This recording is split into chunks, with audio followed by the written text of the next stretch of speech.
Enlarge. A man is seen calling on an iPhone on October 30, 2017. The California Department of Public Health officially issued a guidance Friday on how to reduce exposure to radio frequency energy released by cell phones, despite a lack of solid scientific data suggesting that such exposure poses any harm. The guidance follows the department's legal defeat earlier this year surrounding the release of such a guidance. In 2014, public health researcher Joel Moskowitz of the University of California, Berkeley, sued the department after it refused to release the guidance to him. The department said at the time that its guidance was merely an unapproved, incomplete draft that was not ready for public release and could needlessly raise alarm. In a statement to the San Francisco Chronicle at the time, the department further explained that it had shelved the guidance years ago in accordance with the latest stance from the Centers for Disease Control and Prevention. At the time, and to this day, the CDC says that there is no definitive data on the subject and that more research is needed before we know if using cell phones causes health effects. Nevertheless, a Sacramento Superior Court judge sided with Moskowitz in the case, and the department released an unofficial version of the guidance in March of this year. The updated version released Friday emphasizes that the science on the risks of cell phone use is still evolving, and that the scientific community has not reached a consensus.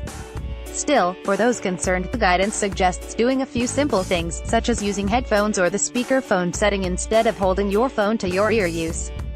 Texts instead of talking, carrying your phone in a bag or backpack rather than a pocket or your clothes, avoiding phone use when it's sending high levels of radio frequency energy, such as when you're in a car, streaming content, or when your signal is weak, and not keeping your phone by your head while you sleep. While the steps are rather simple and easy, there's still no scientific data to suggest that they're warranted or useful. Calling all data, the main concern by some public health researchers is that radio frequency energy from cell phones may cause cancers, particularly brain cancers. Yet there's no clear mechanism that would justify this concern. Radio frequency energy is non-ionizing electromagnetic radiation, which doesn't have enough energy to remove electrons from atoms.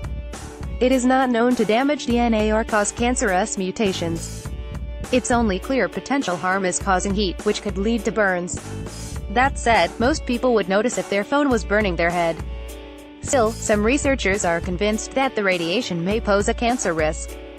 A few small epidemiological studies involving around 1,000 people and 2 studies done in France and Sweden suggested a link between high cell phone use and a higher risk of brain cancers. But other small studies failed to replicate the results, finding no link to cancer. These include 2 done in the U.S.